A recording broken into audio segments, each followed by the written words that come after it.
الحمدللہ ایک بار پھر سرکار علیہ السلام کی ذکر کرنے کی سعادت حاصل ہو رہی۔ اللہ تبارک و تعالیٰ نے جس کو زندگی عطا فرمائی اس ذی نے موت کا مزہ ضرور چکھنا ہے۔ کوئی ایسا نہیں کہ جو دنیا میں آیا ہو اور اسے موت نہ آئی ہو۔ فرمایا کل نفس ذائقۃ الموت، ہر نفس نے موت کا مزہ چکھنا ہے۔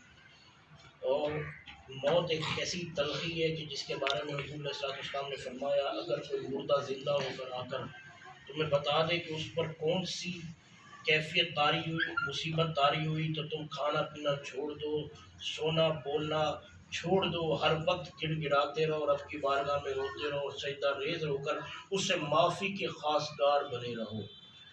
بے شک اللہ تبارک و تعالیٰ نے موت میں تلخی رکھی ہے، تکلیف رکھی ہے، آزمائش رکھی ہے، پریشانی رکھی ہے، لیکن اسی طرح یہ ان لوگوں کے لیے راحت ہے، سکون ہے اور ذریعہ ملاقات خداوندی ہے جنہوں نے دنیا کے اندر اللہ تبارک و تعالیٰ کو راضی کیا اور اس کے محبوب علیہ السلام کو راضی کیا۔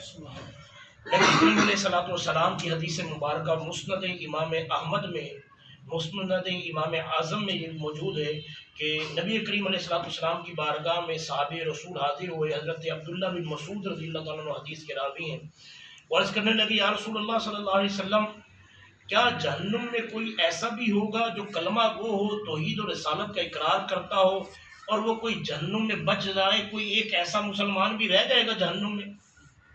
کیونکہ جن کو اللہ تبارک و تعالیٰ دنیا کے گناہوں کی وجہ سے جہنم میں ڈالے گا، جب ان کا گناہ کی سزا مکمل ہو جائے گی، بالآخر ایک نہ ایک دن لا الہ الا اللہ محمد رسول اللہ پڑھنے والا کلمہ گو مسلمان جنت میں جائے گا ہی جائے گا۔ یہ اس کلمے کی برکت ہے۔ لیکن اللہ تبارک و تعالی کے محبوب علیہ السلام سے سوال کر رہے ہیں صحابہ رسول، کیا کوئی ایک ایسا بچ جائے گا سب سے آخر میں کہ جو کلمہ بھی پڑھتا ہو، توحید و رسالت کی گواہی دیتا ہو اور وہ ایک ہی مسلمان جہنم میں رہ جاتا ہو؟ کیا کوئی ایسا بھی ہوگا؟ اور دیکھیے علم غیب مصطفیٰ علیہ السلام کے بارے میں صحابہ کا عقیدہ کہ ابھی دنیا ہے، ابھی محشر کا دن بپا نہیں ہوا، وہ 50,000 سال کا دن ختم ہوگا، پھر حساب و کتاب ہوگا، جنتی جنت میں جائیں گے، دوزخی دوزخ میں جائیں گے، اس کے بعد کس کس کو اللہ تبارک و تعالیٰ یہ نوید اور خوشخبری دیتا ہوا جنت کا مستحق بناتا ہے، یہ سب کچھ ہونا باقی ہے۔ اور وہ صحابی پوچھ رہے ہیں آخری مسلمان کے بارے میں، یا رسول اللہ بتائیے کیا کوئی ایسا بھی ہوگا جو کلمہ پڑھتا ہو، توحید و رسالت کی گواہی دیتا ہو اور جہنم میں رہ جائے؟ کوئی ایک مسلمان ایسا بھی بچ جائے گا؟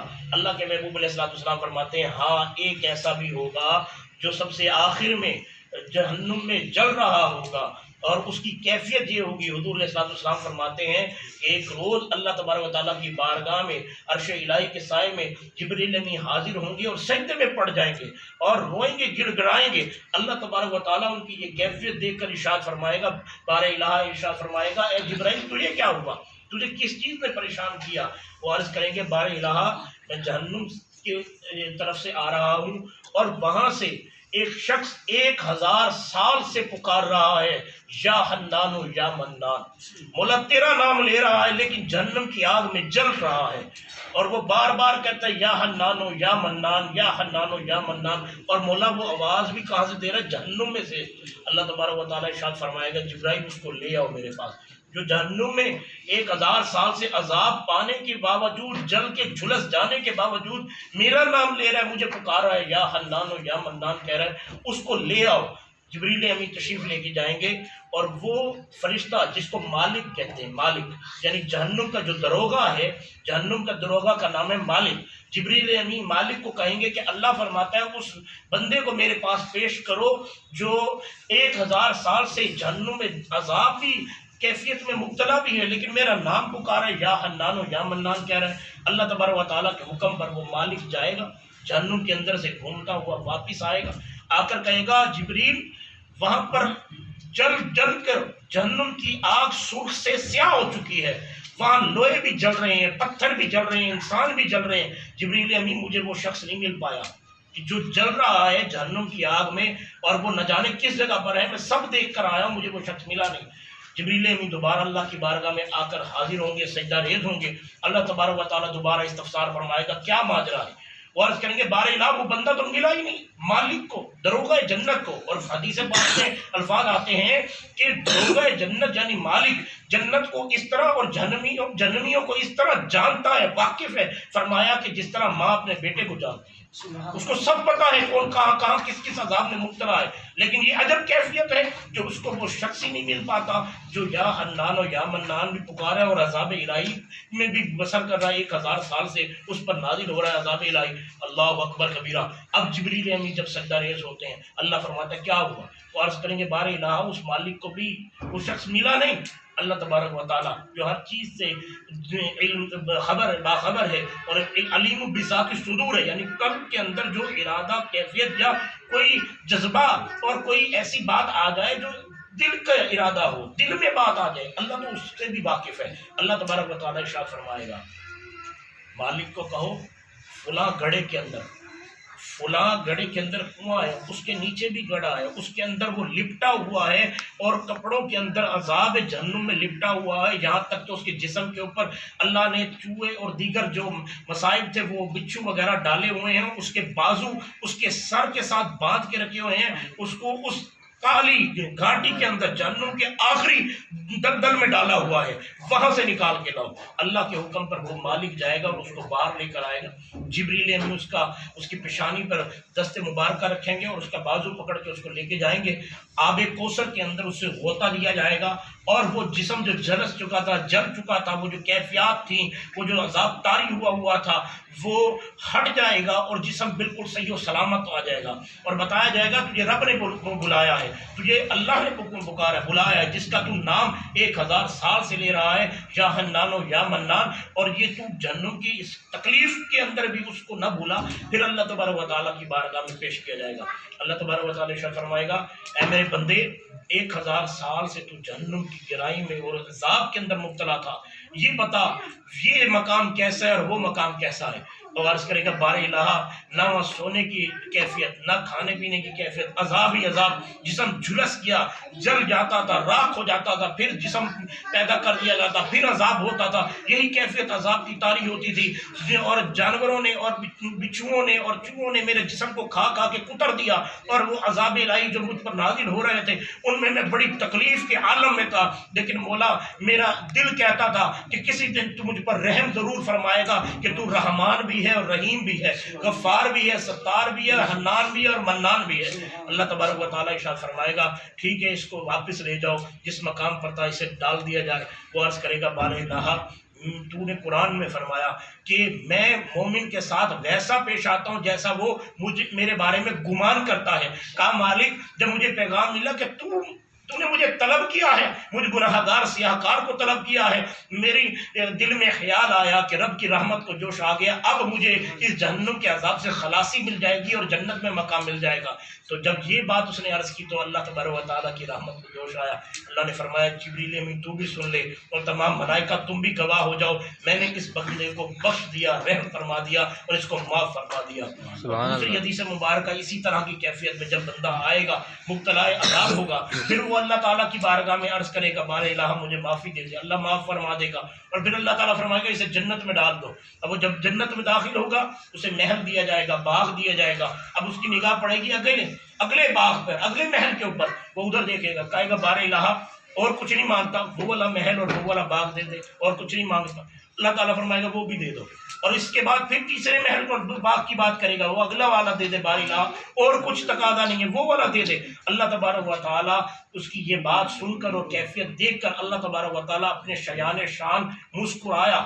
نبی کریم علیہ السلام فرماتے ہیں اللہ تعالیٰ اپنی شان کے لائق مسکرائے. اور پھر حضور علیہ السلام بھی مسکرا دیے اپنے صحابہ کرام کے درمیان، اور حضور کے اصحاب بھی مسکرا دیے اس کو سب حدیث مبارکہ کو سن کر کہ یہ وہ ہے جو ابھی تو اس کیفیت میں تھا کہ جہنم میں جل رہا تھا، عذاب میں مبتلا تھا. اب میں نے اپنے فضل سے، کرم سے، رحم سے اس کو جنت دے تو دی، اور اب یہ جنت میں مزید اعلیٰ درجات کا تمنائی ہے. اور اللہ تعالیٰ اپنی اس بندے کی اس کیفیت کو دیکھتے ہوئے اپنی شان کے لائق مسکرا دے گا. اور جب یہ حضور علیہ السلام نے حدیث مبارکہ سنائی، آقا علیہ السلام بھی مسکرا دیے اور پھر اصحاب رسول بھی سنا دیے.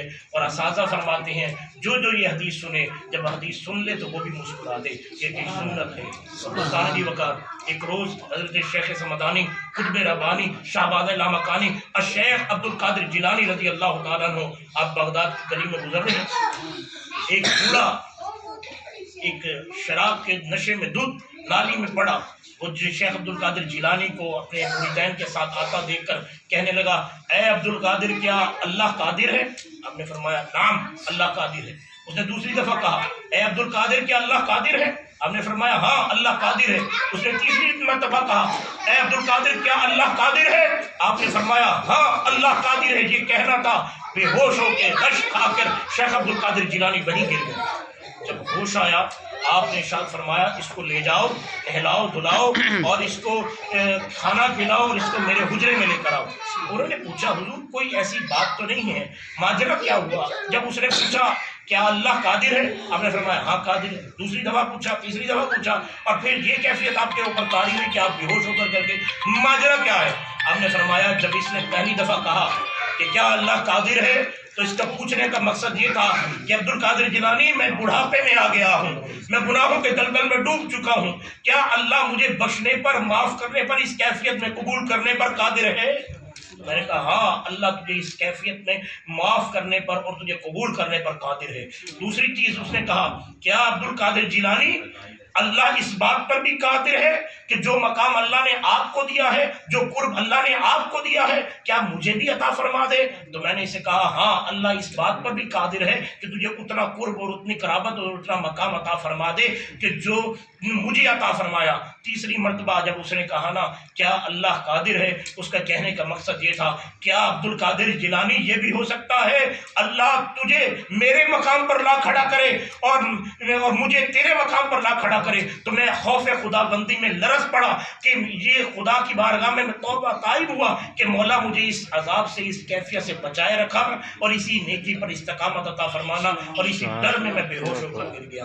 دوستان دی وقار وہ جنہوں نے ساری زندگی عبادت، ریاضت، تقوی، طہارت اس کے اندر اپنی زندگی گزاری، اللہ اور اس کے رسول کی رضا میں زندگی گزاری، کہ شیخ سمدانی قطب ربانی شہباز لامکانی شیخ عبد القادر جیلانی فرماتے ہیں میں نے 10 سال تک کچھ نہ کھایا، یہاں تک کہ میرا رب مجھے کہتا اے عبد القادر جیلانی تجھے میری قسم کھا لے، اے عبد القادر جیلانی تجھے میری قسم پی لے۔ فرماتے ہیں میں تب کھاتا، میں تب پیتا جب میرا رب مجھے فرماتا، اور پتے کھا کھا کے اور پانی کے اوپر فقط کتنے برس تک مجاہدات کیے، اور 40 سال اس طرح گزارے، عشاء کے وضو سے فجر کی نماز ادا فرمائے۔ یہ عبادت کا عالم ہے، لیکن یہ کیفیت ہے خوف خدا بندی، یہ ہے کہ جب اللہ کی بارگاہ میں خوف اور خشیت کا مقام آتا ہے تو لرز کر نیچے زمین پر گر جاتے ہیں اور بے ہوش ہو جاتے ہیں۔ یہ اللہ والوں کا وطیرہ ہے جنہوں نے اللہ کو پا لیا ہے، قرب خدا بندی اور انوارات و تجلیات مصطفیٰ کے سمندر میں، فیوز و برکات میں غوطہ زن ہیں، ان کی یہ کیفیت ہے۔ اور آج ہم کہ ہمہ قسم کی لفظیات اور فضولیات اور غفلتیں دلوں میں اور سمائی ہوئی ہیں اعمال کے اندر، لیکن آخرت کی فکر نہیں ہے۔ کبھی سوچا ہے کہ اللہ تبارک و تعالیٰ کا وہ جو فرشتہ آتا ہے نا جب روح قبض کرنے والا، اور اس کا صرف ناخن بھی اگر جب میت پہ پڑتا ہے جس پر عذاب نازل ہونا ہوتا ہے، بد میت جو ہوتی ہے، گناہ گار میت جو ہوتی ہے، حضور فرماتے ہیں کہ اگر زمین کے اندر اس کی عذاب کی تکلیف کو بانٹ دیا جائے، پوری زمین اور زمین میں رہنے والے مر جائیں، ہلاک ہو جائیں، اس کی تکلیف نہ برداشت کر سکے، اتنی تکلیف ہوتی ہے۔ اور فرمایا کہ اس طرح تکلیف ہوتی ہے جیسے ریشم کا کوئی کپڑا ہو اور کانٹے دار جھاڑی پہ ڈال دیا جائے اور اسے زور سے کھینچا جائے، اس طرح روح باہر نکلتی ہے۔ اور فرمایا مومن وہ ہوتا ہے جس کی روح اس حالت میں نکلتی ہے جیسے آٹے میں سے بال نکالا جاتا ہے۔ دوستوں وہ بڑی بے وقوفی ہوگی کہ دنیا میں آئے اور آخرت کی تیاری کیے بغیر چلے گئے، وہ ناکام شخص ہے۔ بڑی مشہور ایک واقعہ مشہور ہے کہ ایک والدہ ماں گاؤں میں رہتی تھی، اس کا بیٹا شہر میں مزدوری کرتا تھا، ہر سال ہر مہینے وہ چیک پہ چیک بھیج رہا ہے اور وہ اس کا خط چوم کر رکھ دیتی ہے اور کھول کر دیکھتی نہیں ہے کہ اس میں تو رقم کے لیے چیک بھیجے گئے ہیں، اور جب مر جاتی ہے افلاس میں، بھوک میں، بیماری میں، علاج کے پیسے نہیں ہیں، کھانے پینے کے پیسے نہیں ہیں، اور پھر جب بعد میں لوگوں نے دیکھا اس کے گھر میں خط موجود ہیں، اتنے سارے ڈھیر لگے ہوئے ہیں اور ہر کسی کے اوپر رقم موجود ہے، لکھی ہوئی ہے کہ وہ اس کو نکلوا کر استعمال کر لیتی، لیکن لا علمی میں اور غیر شعوری کے اندر اسے علم نہیں، استفادہ نہیں حاصل کر سکے۔ اور یہی حال ہم مسلمانوں کا ہے، ہم قرآن کو چومتے ہیں، رکھ دیتے ہیں، سال بعد میت کے اوپر اٹھایا جاتا ہے، قسم کے لیے اٹھایا جاتا ہے، یا پھر بچیوں کو رخصت کرنے کے لیے ان کے سروں پہ رکھ دیا جاتا ہے۔ پڑھ کر اور ترجمہ اور تفسیر تو کبھی ہم نے پڑھی نہیں نا، اور سنا ہی نہیں، یہاں تو پڑھنے کا کہہ دیں تو تکلیف ہو جاتی ہے کہ ختم ہی نہیں ہوتا،